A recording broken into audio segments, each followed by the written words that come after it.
And we are live. Oh my God, that took a minute. My live thing was Francie. I just said, let's go live on my thing. I'm like, oh my God, Is are we going is to it have live? internet issues right at the time we are going to go live? Anyways, welcome back to season 3. This is the last episode.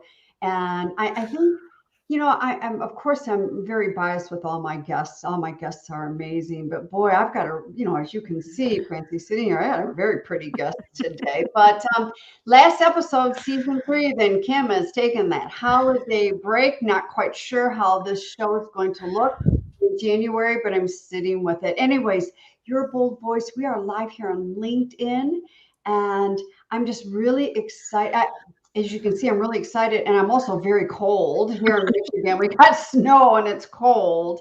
And no, I'm not sitting outside. I am in my house, but I'm really excited to showcase and feature another risk-taking, phenomenal, fabulous female that is really embracing her bold voice on her terms. But before I jump in, I have a question for everybody.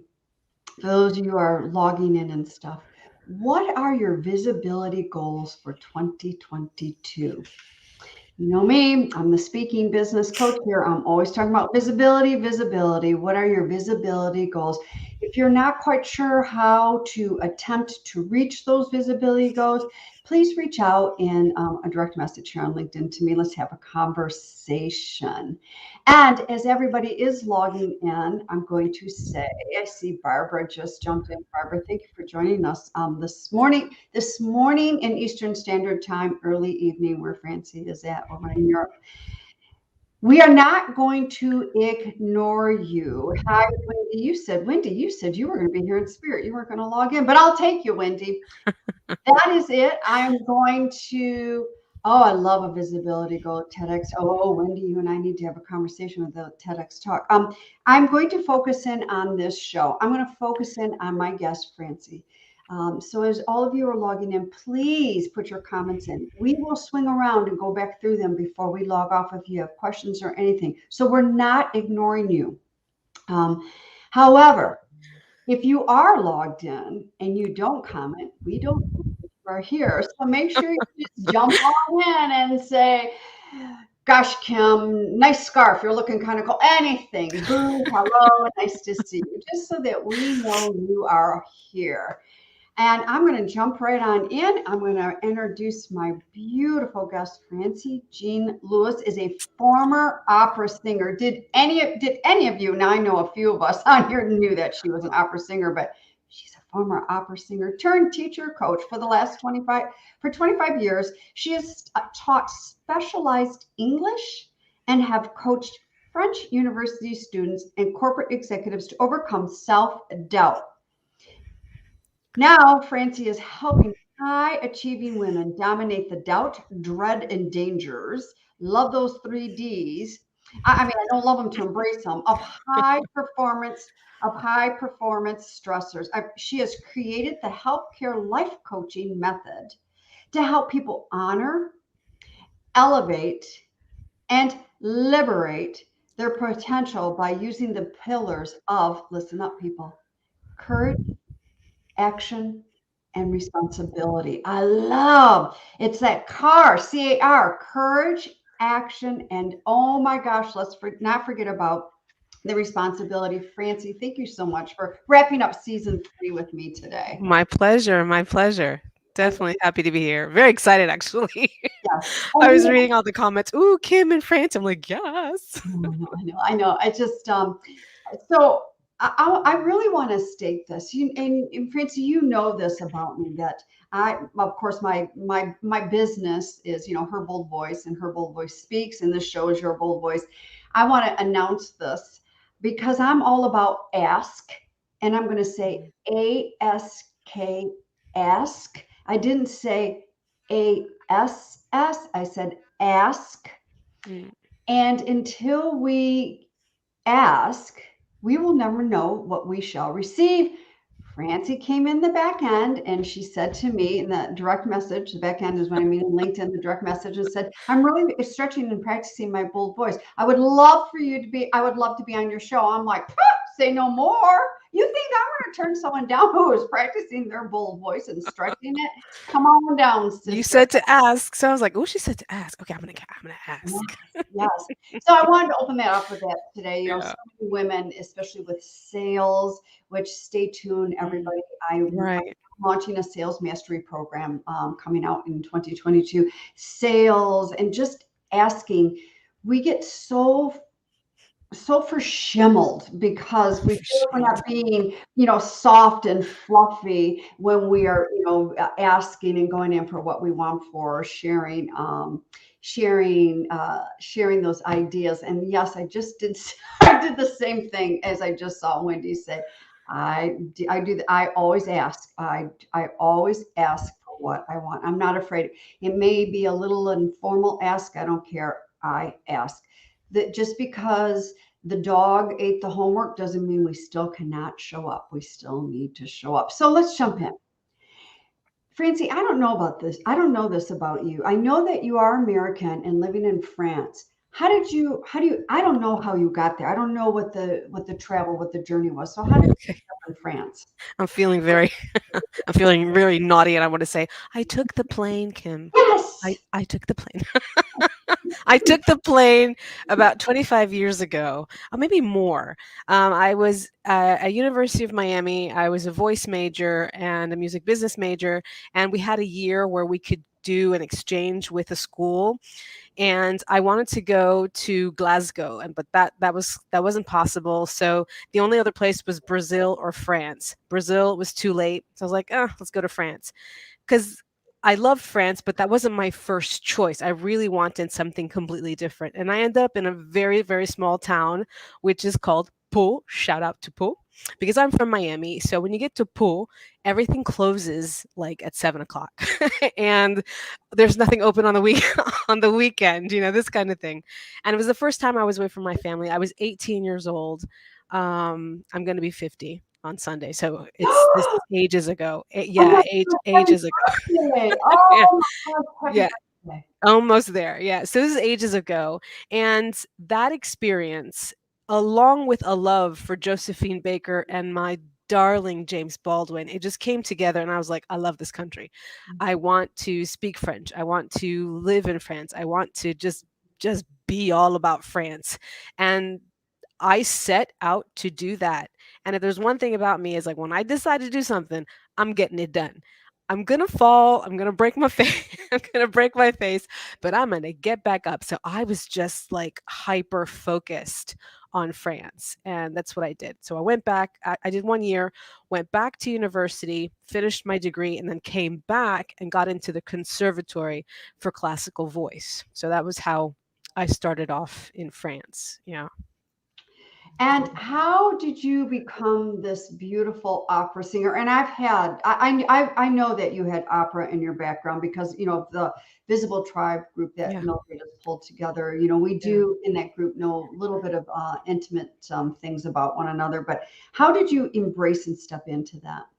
I was 13 when I discovered opera. I was at what do you call that? Junior high school, and there was an opera troupe that came to our school, and I was just blown over by the soprano. She was just like a powerhouse. Talk about the bold voice. Just Mm, and she yeah. was a tiny woman. She wasn't very big, but she just blew me away. I was like, that's what I want to do. I'm one of those high achieving perfectionist people. I was like, let me do the hardest type of singing ever, So I chose to do opera. However, I had lots of difficulty. Like I had a natural voice. I have a natural talent. There's nothing, it was just given to me. But the work that you have to do to polish that natural talent wasn't an easy one. And when you're doing opera, there's nothing less that can be expected than perfection. And that was very, very dangerous for me. And I know that you know what it's like, being a perfectionist. It's where your soul goes to die. I think you said that, or somebody said that on your show. But that's what just happens. It just eats away at you because you're never good enough, especially if you're comparing yourself to like Maria Callas. And I was comparing myself to Leontine Price, who was to me the epitome of just magnificent opera singing. So it's been a love hate relationship, more hate than love relationship with opera. So luckily, I do other singing. So my voice is not lost. Yeah. Okay, hold on here. So, okay, so like you said in the beginning of the show, I want to be a little naughty today, Kim, and I took a plane. Okay, wait a minute. Okay, so first of all, you wake up one day and you're like, I want to be an opera singer. Well, okay, Francie, I want to be a rock and roll singer, but my voice is not for human consumption. And I'm like you. Let's get it done, man. Let's Yeah. conquer. Let's say, I'm so impressed. Obviously, you knew you had a gift, and then can go in after, opera very hard, at the level and all of that. Because listen, I mean, we watched The Voice. My husband and I. We're so attached to that program over here. It's our favorite show. So, and I'm laying there thinking, oh my gosh, these people are trying to break into such a hard industry. And then I get on my fireplace hearth and I pretend I'm Steven Tyler of Aerosmith. Tallarico. But it's not something I could have ever have gone, after. I mean, I grew up on a stage dancing, but that amazes me. So obviously your family and plus yourself at a young age knew that you had this talent that you could conquer and go after. Yeah, I come from a family of musicians. So, my father was a grand contrebassist. I always mess this up. Bassist in Haiti. So I come from a family of musicians. My brother, excuse me, is a musician. He is also a producer of two of my songs, which you can find on SoundCloud. And it's just in us, but the opera singing was very different from what I grew up culturally with because my parents are from Haiti, but my mom, she was just so wonderful about opening us up to different types of music. I was raised with Barbara Streisand and all of these music of the 70s. Like I love Barry Manilow. My mom loved Barry Manilow. I love Barry Manilow. So that kind of melodic sounding music. And then we had compa, Haitian compa music, the Caribbean music. And then where we lived in Miami, so I had merengue, salsa, all of this music around us. So it was normal to be musical, but to go for opera, though we listened to classical music, opera was a different thing. It was a different realm. But I had the voice for it. I had the voice for it. Yeah. Yeah, and again, I love that you are just also singing in other genres as well than just the Yeah. opera, which you are very, very talented. How did you step in to becoming teaching university and teaching, executives? How did you make that transition into that? The transition wasn't necessarily a choice as much as opportunity. Mm. Like I said, opera was a love hate relationship. And as I struggled through it, there was one point I had been very ill and I had to just get myself together. And luckily, while I was studying opera, I was also teaching voice. And it was teaching that pieced me back together because when you are teaching somebody how to use their own voice, how to stand within themselves, you forget your own, like, oh, my fear. You forget your fear. I was so concentrated on them that it built up my courage, my confidence via teaching them. It was a weird transition. Like all the times I had tried to sing better, be better, you got this, you got this, you got this. I didn't get this until I started helping others get it. So it went through service. It was a weird, I would never have thought that that was the way to go, but it was in teaching voice. And then I had the opportunity. Well, my husband at the time was like, you need a job. And I was like, I don't need a job. I have a child. I'm going to stay home and take care of my baby. I was I was just very pleased to be home. And he's like, no, you need a job. And I was like, okay. And I was living in the south of France. And what does an American do in the south of France? You use your English. So I had a great opportunity to start teaching high level executives. So I was working with CNES and Airbus and Onera, all of these like top engineers who were like shaking in their boots at the idea of negotiating in English, making presentations in English. But I'm like, geez, English, this is too, I got this. This is easy. It wasn't singing, wasn't opera. It was just being. And I was like, oh, I know how to be. I got stage presence. I know how to be. And that's what I was teaching him, and the confidence. And it just made such a difference. So that's how I transitioned from actually music to teaching and then to coaching. Because when you're teaching present perfect or like grammar, that's not the real thing. That's not why they're shaking in their boots. That's not why. It's because they don't have confidence. They're afraid they're going to make a mistake. It's that self-doubt. So when I was teaching, I was like, no, they need more than that. They need a coach. They need somebody push them, get them ready in their mind. It's not just memorizing the English. It's getting the mindset right. I got this. I've worked this. I've practiced it. We've filmed it. They've watched themselves do it. I got this. And that's how it went from singing to teaching to coaching, and then back full circle for me back on stage. So yeah, it was an interesting transition actually. You Yeah. know, it's interesting how we get into these situations, of teaching, coaching, and it's like you said, Francie, we forget about our own fears, body sensations, and all of that.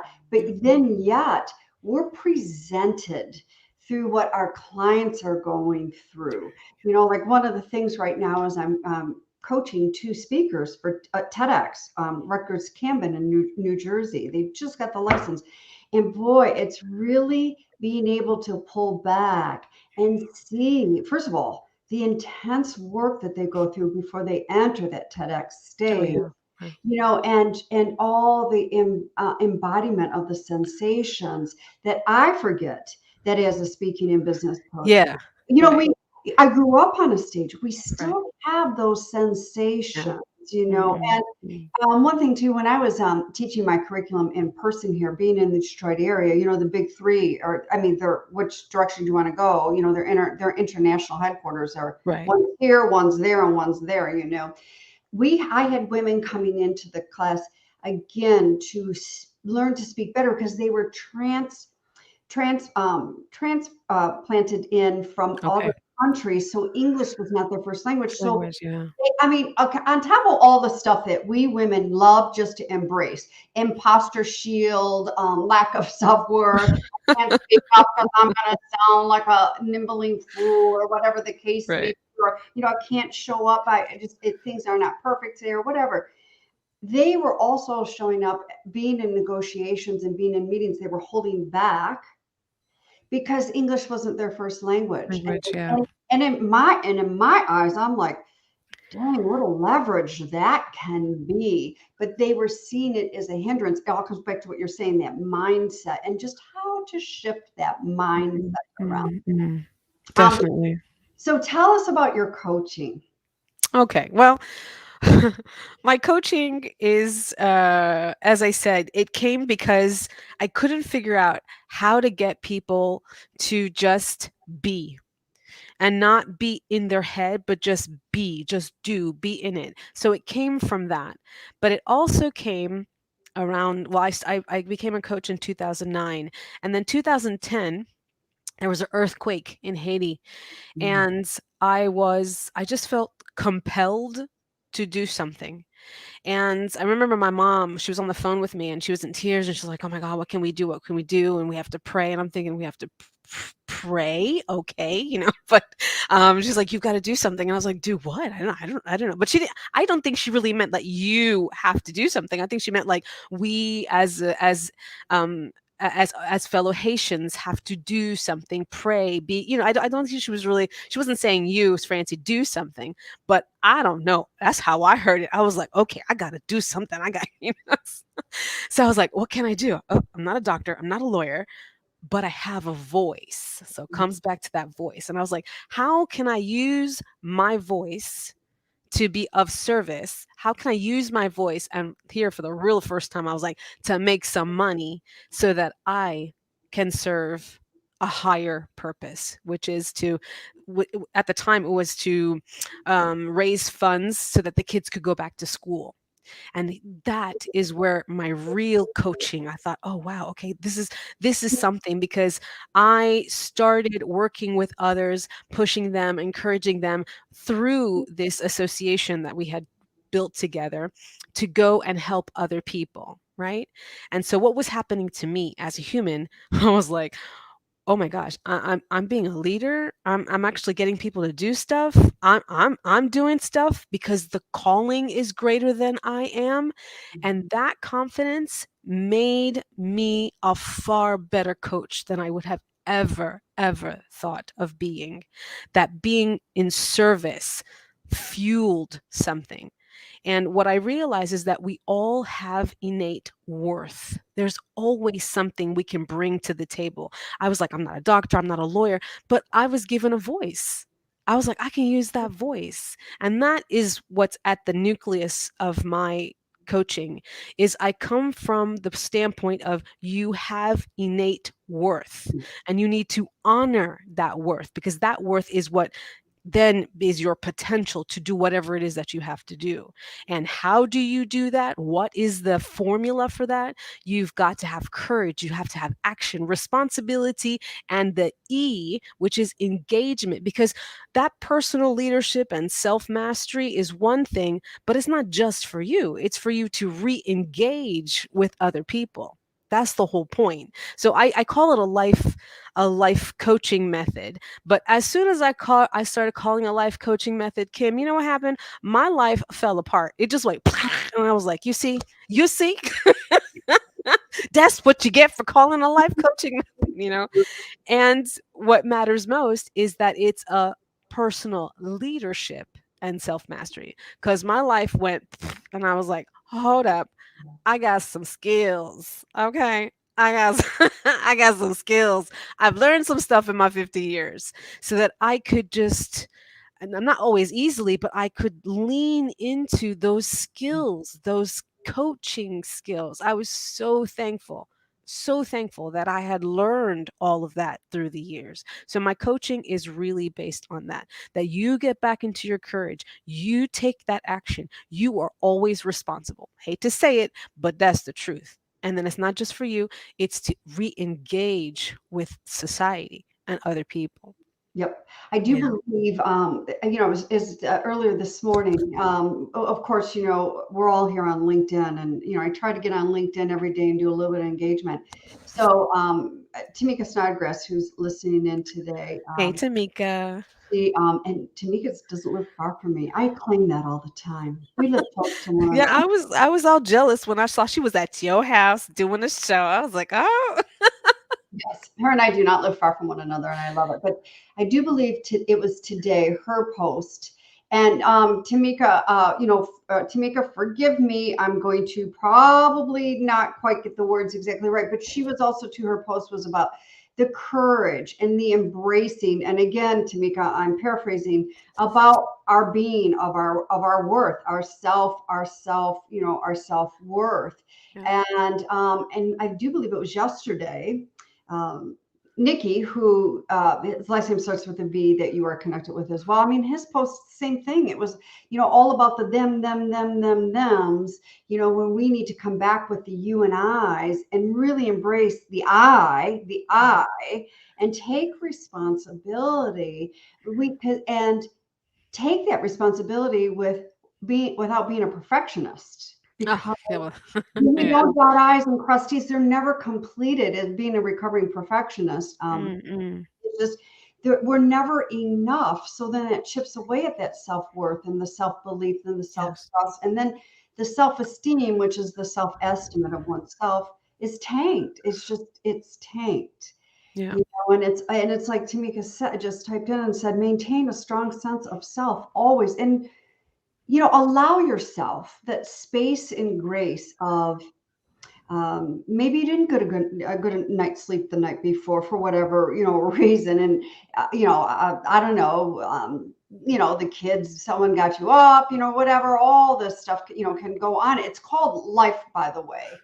So allow yourself the next day that maybe, oh yeah, my self-worth is not 100%, which by the way, our confidence and worth never hits up 100% because No. now we're being that perfection human. But Yeah. allow that worth and those beliefs and those trusts to ebb and flow. Like if you work out, like I just was out walking this morning. Some days I can power walk through it, and some days my pace is not quite as strong. Exactly. And Exactly. that's same thing with our confidence and our worth. It's when we take all of that, Yeah. drive it down 6 feet under with our hag in the attic inner critic, beating ourselves up constantly. I'm sorry for even being here. I'll apologize. It, that's when we need to have a conversation to really switch around Yeah. mindset. And by the way, Definitely. we all need that switch around of that mindset. We all do. We need Mm. because we've got so much stuff coming at us. Okay, Francie, we were Yes. talking before we went live, and I'm just curious because Francie's a mom. I mean, first of all, okay, hold on. Let's get this out. First and foremost, Francie is a human being. Yes. Not to mention, Yes. and to mention, a beautiful woman and a beautiful woman of color. She's a mom. I mean, just like, she's a teacher, a coach, wears titles, wears hats, whatever you want to call them of many people. So I had asked her, I'm curious, is because it's been a long time since I've been in corporate. It's been quite some time. Being you work in the day, job, the day job. Plus, you have a business. Plus, you have kids. How do you do it all? Okay. Well, I do it all as a workaholic. I am hi, my name's Francie. I'm a workaholic. I'm I and I'm looking straight into the camera and saying unapologetically so. Okay. I like to work. I call it work, but it's not work. It's creation, it's being. I like to be in my brain space. Unfortunately, the people I live with don't really care don't care for that. So, um, they have to remind me, like, "Ooh, you have kids. Hello. You had a partner. Hello," And the reason my daughter, she is 19. I have a 19-year-old and I have a 5-year-old. That's for a whole nother show. Okay. Anywho, um, my daughter once asked me, she says, "Mom, do you even like being with us?" I was like, "Ooh, that's bad. Oh, that's real bad. That's real bad." And I told her, I said, "It's not that I don't like, I mean, of course I love being with you, but I love creating. And when I create, then when I come out of it, I'm more with you. I'm better. I'm whole. If I don't create, I don't feel complete. I've got to get these ideas on paper, in a song, in a post. It's just got to come out somewhere. I wrote a one woman show. I write songs. I write novels. I write children's stories. What am I supposed to do with all that stuff? It's got to come out. And when does it come out? It doesn't come out 9 to 5 because I'm in class. It comes out at 2 o'clock in the morning, or on the weekends. And somebody said to me the other day, "Do you work on the?" Then they said, "You don't work on the weekends." I was like, "Excuse me, what? What was that?" you know, I know when to take a break, but creation doesn't just say, "Hello, can I come in?" It's, "Is it 9 to 5? Are you done yet?" No, you got to be open to it. And yes, living with a creative person is not the easiest thing to do. But I must say, the person who can live with me is the right person for me. So, ladies, you heard me say it. Okay, you got to pick the right person for you. My kids, they know. They'll say, "Oh, mommy, I heard this song," or what did you write? Can I read it? Can I see it? And if they're not interested, I'll go I'll go and bring it to them, right? I wrote a book for my daughter. I wrote a book for my son. My son now is singing. He's 5, and oh my god, my heart is melting that he's singing. I'm just like, "Oh, sing again for mommy." So there are links that can be made. So the only people I believe that I owe my time to are my children. Other than that, y'all got to slip into the cracks of my creativity. That's just how it is. Is it selfish? I don't know. I really can't say if it's selfish because I don't keep my creations just for me. I share them. Mhm. Yeah.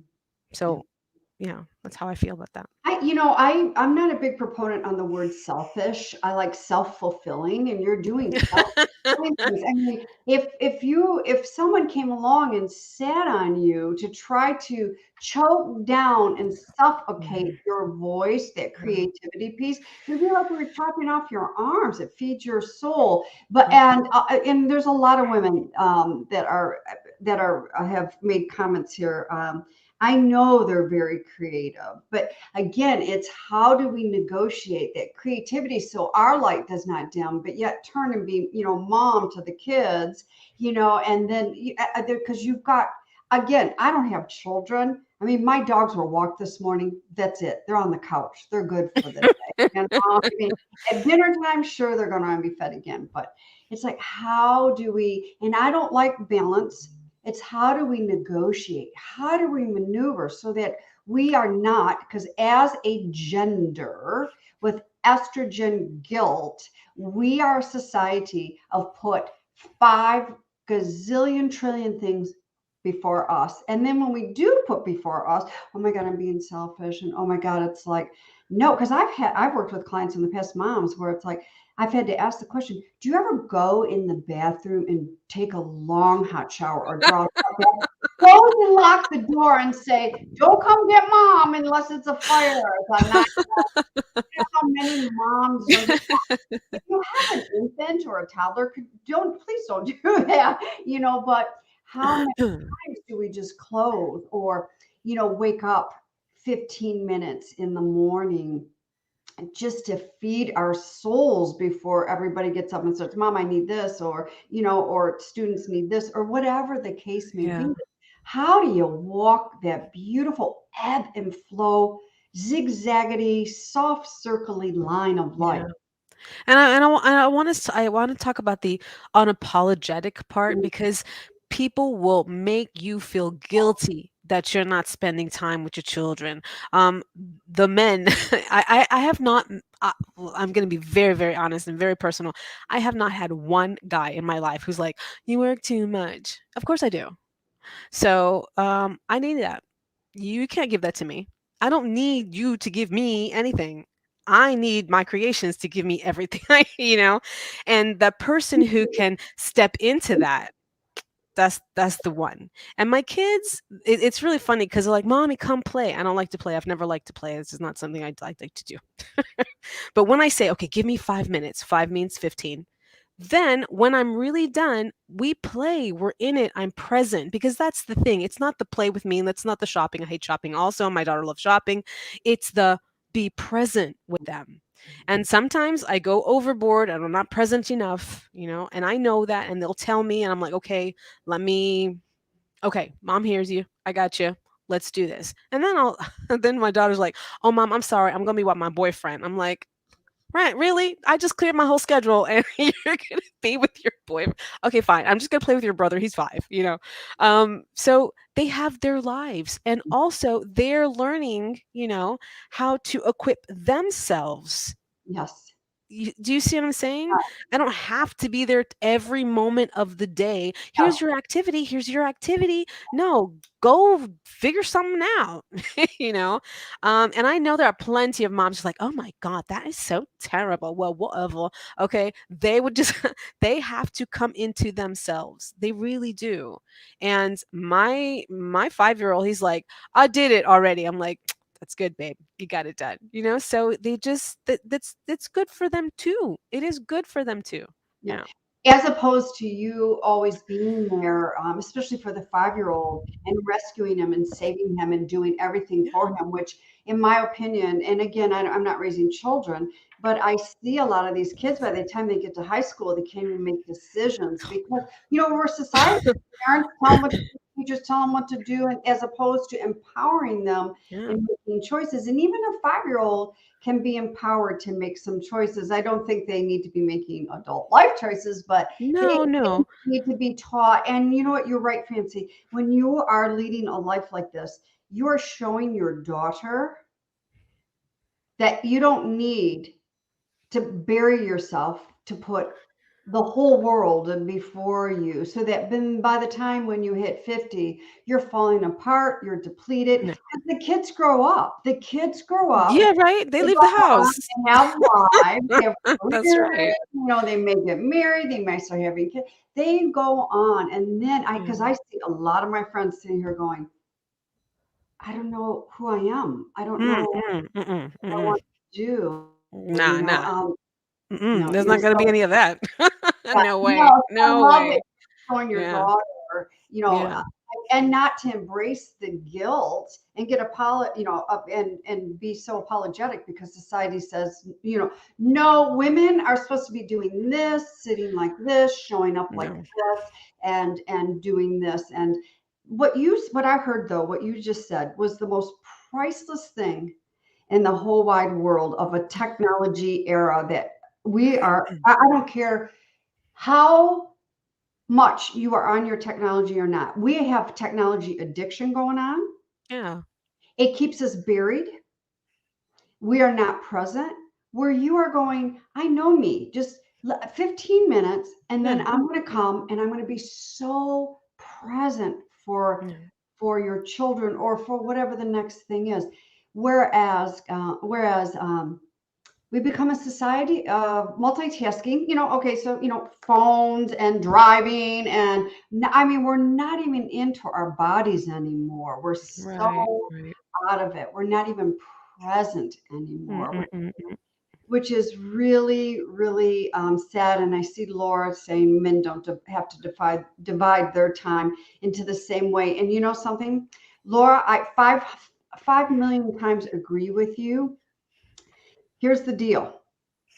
It's time for men to start embracing their feminine energy and not just living in this masculine side of the world, because I want to tell you, it ain't working. It is not working. It is 50, and men do need to step up and and not be so um, work driven, career driven. And I know that men are made differently, obviously, than women. They pride themselves on the money that they bring into the house. They pride themselves on that. That's a cultural conditioning, as far as I am Mm, mhm, mhm. and it's just, again, Francie, you are showing, it's like Laura's saying in the second half of her comment, kids need attention, but also boundaries too. You're showing your children what boundaries are all about. Yeah, yeah. It's You it's know, it's it's really important. It is, and I don't wanna cut you, but I did wanna say did me want to mention that there's a phrase that I've been using with my daughter since she was a kid, and it's called "get over it," and she hates that so much. But then one day she was telling me a story.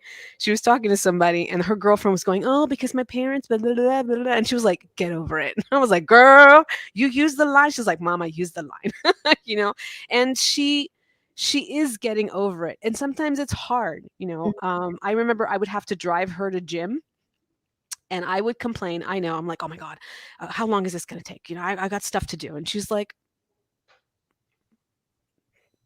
just like, "Mommy, I don't know what to tell you," and I would go, and I'd have a book, while I'm waiting for her to compete, so I'm watching all the other ones. I'm like, "Oh, this is so boring, blah blah blah." Then when it's her turn, I'm there, I'm 100%. I'm like, "That was fabulous, that was great." you know and one of the mothers watched me reading a book, and I was like, "She's just gonna have to get over it." And she said, "But mom, I heard one of the moms say that it's not nice to be reading a book." And I was like, "Well, that's not my problem now, is it? She's going to have to get over it." And she's like, "Yeah, she's going to have to get over it." And so she's got that. There are things you're going to have to get over. I came to watch you do gym. I didn't come to watch all these kids do gym. Whatever. That's just that's how it is. And now she knows that. She's like, if I'm going to ask mom to do something, it's because it's really important, and she's going to be there because it's really important. But if it's something that I can handle myself, I'm not going to ask my mom. I got this. And if it's something that I can't get over because it's too much, I will handle it. But if I can't, you know, I can go to her. But let me see if this is I can get over first. And that's important. I don't know. I'm sorry. I'm sounding really old fashioned, but my mom, she was like, "You need to handle your business. I raised you. You have a brain. Find a solution." And so coddling, not not really my style. Cuddling is not my style. No. I'm the same way. Cuddling is just not my style. I think a swat is it swaddle when they're babies, of course, for the central nervous system and all of that. But the cuddling, no, I don't do that. I've been taught the same way too. It just my mom, taught you learn, you do. This is what you do, and so that we are making decisions as the kids are aging. And by the time we become adults, we're able to make decisions. And the other thing too, it's you're so clear on I'm bringing a book because I didn't come to watch these other kids. But when my daughter or when my son is on, I'm I'm watching. The there. Yeah. goes down, the Yeah. phone is down, Yeah. it's on. And you're just also reminding your daughter we don't have to live based upon those OPOs, other people's opinions. I love those. No, we don't. No, we don't. It's too tiring. It's too tiring. It's exhausting. And I was listening to a friend of mine's podcast this morning, and they were talking about Brene Brown. Ah, yes. We take advice from the people who are not even down in the arena with their That's sleeves right. pushed up. And I call Mhm. them. Those are the nosebleed bleacher seats that have carte blanche to our credit cards and opinions of our lives That's that right. are, hey, and they paid $1, which is nothing wrong with the paying $1 for the seats, but you don't get the opinion of my life because I'm down in the arena. That's I'm right. in it. I'm up to my eyeballs. I'm in it. That's right. I'm doing it. They are not. So but we as a society allow that other people's opinions to come in as opposed to stepping back, getting curious. That second agreement of the four out of the four agreements, second agreement, don't take things personally. Okay, let's just say it. It is one of the damn hardest things sometimes. It's That not is so hard. That is hard. so hard. I agree with him. Miguel Ruiz was right, but damn, that is hard. I mean, that is hard sometimes, but That is so hard. it's turning on that compassion and getting really curious as to what is possibly could be going on with that person. We have no idea. Yeah. No Yeah. idea, especially nowadays that we're living in this land of technology. We don't really know what's going on. Not that it's our business behind the screen or and behind the closed doors, but there's a lot going on out there. Now, that doesn't mean for people to puke and project the double P's, as I like to say. And people are doing a lot of projecting out there right now and not Yeah. taking, it goes back to the R word, responsibility, not taking the responsibility. Right, right, right. So we do have a tremendous amount of that going on Yeah. right now, big time. All right, what's up your sleeves? Share What's with up my us sleeve? what is next for Francie in her business. What's going on? Well, we just completed, I say we because I wasn't alone. 8 weeks ago, as I said, my life went, and I had a choice. It's either you crumble up and curl up into a ball, or you glow up. And I was talking to my brother, and he was like, "Girl, you need to do like the Kardashians. They glow up." And I was like, "Kardashians glow up?" I was like, what is he talking about? And so I figured out what he meant. And I was with Monwara like a couple of days after, and she posted something like 4 questions. Do you trust yourself? Do you know your self worth? And I'd woken up off my couch I was watching Netflix, and I had fallen asleep with cookie crumbs. I was like, oh no, oh no, oh no, I'm not letting myself be defeated. No way. And I was like, I'm going to launch a challenge. That's what I'm going to do. I'm going to get back into the driver's seat of my wellness. So I was like thinking of these, and I was like, ooh, what if I said to everybody on LinkedIn, like, what if I be bold and like share the challenge? And I did it. I followed Manwara. I followed my brother's, glow up advice. And I was like, let's make it a challenge. Get back into the driver's seat of our wellness. And I needed that. I could feel that like the threads of my life were coming apart. And I was like, I do not think so. We're going to sew that back up and make something magnificent. And that's what we did for 8 weeks. So we looked at our sleeping patterns, our eating habits, our activity levels, and our thoughts. And this is the last week. We've done it. We took the time to just look at ourselves. How healthy am I being? Little things like sleep. It's amazing. I didn't realize how terrible I was sleeping and why. I'm perimenopausal. Like in the middle of the night, I'm like, I'm hot and I can't fall back asleep. And what do you do? And I use guided meditation. So I was sharing the guided meditations. And sometimes you're sad, and so you need something. So I was sharing some of the books that I was reading, and it just was wonderful to have people add on their ideas and their suggestions. And for 8 weeks, the glow up blew up, and it was just fabulous. So what's coming is we're going to have a little get together on the 7th of December, and I'll be launching a group program for anybody who's interested in that, so that it can continue, because it's never going to stop. We always need to take care of ourselves. It's not just a challenge and then we're done. It's a continual process. So that's what I'm going to do. Yeah, Awesome. And so everyone can find out about that over on LinkedIn. yes, You'll be showcasing on LinkedIn. definitely. Yeah. Yeah, And if you want to know about it before Francie starts showcasing on LinkedIn, just reach out and grab a direct message, and she'll get yes, it to you. definitely. Um, and with that being said, taking care of ourselves, we're going into tis the season to be jolly, fa la la la la. It Yeah, amazes me. I get very sarcastic with, it is the most wonderful time of the year, which is not for everybody. no. So we'll go, my husband and I'll go out and we'll run and do some errands, get into a parking lot of wherever, and I'll start singing. Tis the season to be jolly. Let me F you over for a parking space. I mean, seriously.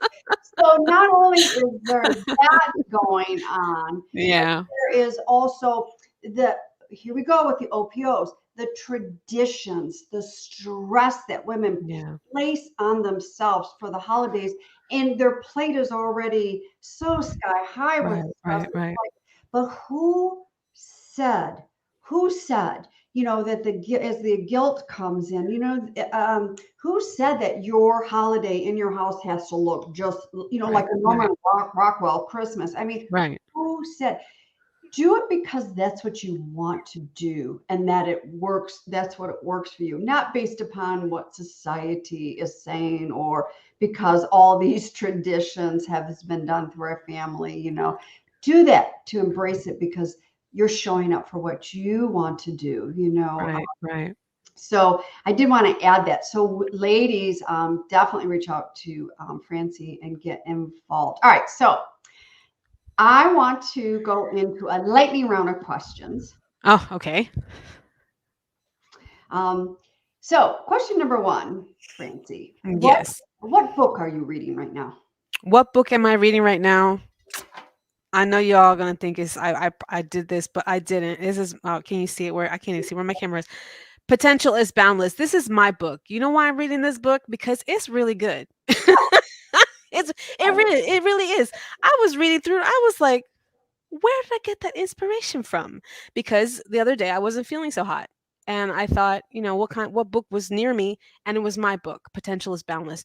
And I was like, you see, when I was writing it for other people and I was researching it and putting it all together, I was I was getting some good stuff. I was getting good downloads. And then when you're in it and you're sad, you forget that. So that's what I'm reading. I need to get my hands on your book. Amazon, Kindle, you got it. It's there. But you get a copy because I'm gonna sign it for you. So you're good. Well, thank you. You're a step ahead of me in reading my mind. When I'm connected with people and I like to support and order books, but it's like, but I demand a sign. You're getting a signed copy. No worries. What is your favorite all-time movie? Oh no, that's too hard. There's so many. No. Como agua para chocolate. I love that. And Amy Tan, the Joy Luck Club. Love that. Oh, okay. Now you and I are really both dating ourselves with the Joy Luck Club. Okay, shush. But we know. Do y'all know what the Joy Luck Club is? Yo, youngins. Oh yeah, that's such a beautiful, beautiful movie. Yeah, Yeah, it's been a while. It's been a while it since I've is. seen it. What is your all-time favorite thing to do? Uh, read. And when I say read, that also includes audiobooks now because I do a lot of audiobook listening. Yeah, reading. Yeah. Francie, you have such a beautiful, bold voice, but what with your bold voice is still remaining that you are still embracing and working on? Um, I don't think I ask enough. I Mhm. was raised in a way where not purposely, but where asking could be seen as a weakness. So I don't ask enough. I don't ask for, do you know somebody who knows somebody who knows somebody? I don't ask. Yeah, I'm going to ask more. I'm going to ask more. My Yeah. favorite word, ask. Ask. I'm going to ask more. I love it. What are your final words for everybody that is listening today? Final words. I want everyone to consider help care, your potential, and Mhm. that everything is about your courage, your actions, your responsibility, and how you're going to engage with others. Because I believe my job as a coach is to help people build better relationships with themselves so that when you're good, the rest is good. Yeah. So build better relationship with yourself and everything else falls into place. Yes. Everything. The When we're finances, the love, everything. Yeah, when we're good with ourselves, it Yeah, just spills out. We're it does. energetic beings. It spills out. It rays out like the sun. It does. That's our It brilliant does. light. That is our brilliant light. And by the way, it's okay to wake up like I was saying earlier, of being a little off, but it's where Yeah. we are, where we start digging that 6 feet deep hole. All right, before I log off, I am just going to go through these comments really, really, really, really quick. Wendy, oh yeah, Wendy with the TED Talk. Her and I will be having some conversations. Tamika, you're so wonderful. I cannot wait. Tamika and I have a call this afternoon. Oh, I'm so madly in love with Tamika. She is drop dead lovable. Let me tell you, people. Just Oh drop my, dead lovable. yeah, listen, if you are not following Tamika Snodgrass on LinkedIn, who's on the show. You need to do that. Yes, she has just got such a beauty. I A strive, glow. I strive to be like that. I strive. Let me look at a couple other things. Tamika said she loved your vulnerability, and you're such an inspirational, bright light. Oh, I mean, talk about like-minded. I love that. And I just want to thank everybody, Laura for jumping in, and Wendy coming by, and Tamika, and for all of you who did not even make a comment that's out there listening. Thank you again for coming in and showing up and supporting Francie and myself and listening to the show. And I always close out with this, my favorite by Walk the Earth: bold. Be bold enough to listen to your heart and more so to follow it. Your heart has always known exactly who you are, what you are made of, and what you are made for. Your heart has always known that you were meant for so much more and that you deserve to live feeling free. Start listening to your heart. It has always known the way. That's true. One of my favorite by Walk the Earth. Francie, first of all, happy 50th birthday this Sunday. Yes, I That made is it. December. December 5th, yeah. December So, 5th. does that make you a Sagittarius? I am the kind of Sagittarius, the ones like, in the book Sagittarius, that's me. Okay, I'm December 12th. You see, I knew, cause yeah, got the vibe going, Saggies. Yeah. So, I'm going to say to you, I'm out of 50s now. I looked forward stepping into 50s. I'm welcoming you with a Oh, I big, definitely am. huge Definitely am. hug. I mean, 50s really rocked for me. In fact, when I went into 60, I had a moment of literally in the shower. Oh my God, I'm leaving my 50s. And I started to cry and I went, are you kidding me? What? You can rock 60s Me just like too. Exactly. Oh, I have a whole plan. It's fabulous 50s and it's sexy 60s. Mm. I got myself ready. I hope you have one of the most magnificent celebrations planned for yourself. I hope so. I hope so because COVID is threatening my birthday, so it better just step off. Yeah, yes, and I see another December birthday popping up here, Wendy. I did not know Who's that? Wendy. Oh, go on. Yes, yes. Saggie's in the house. that. Yep, these December babies. Happy birthday to you, Thank Francie. you. Thank you for wrapping up season 3 with me. I My really, pleasure. really, really appreciate it. And thank you again, everybody who tuned in. Um, Stay tuned for what's next for Your Bold Voice. I'm not quite sure if it's going to be on LinkedIn Live, but there will be something going on. I'm trying to figure that out and embrace it. But I am not going away. Just know that. You can't get rid of me that easily. I'm not going away. So, Thank you, Kim, for the opportunity. Wonderful. my pleasure. Everyone, make it a wonderful holiday season on your terms. We'll see you through December. I'll be around, but enjoy the wind down of this year because I'm going to tell you 2022 is going to be fantastic and look different because I'm sick of this pandemic lifestyle we all been living. It's time to break out of jail. Woohoo!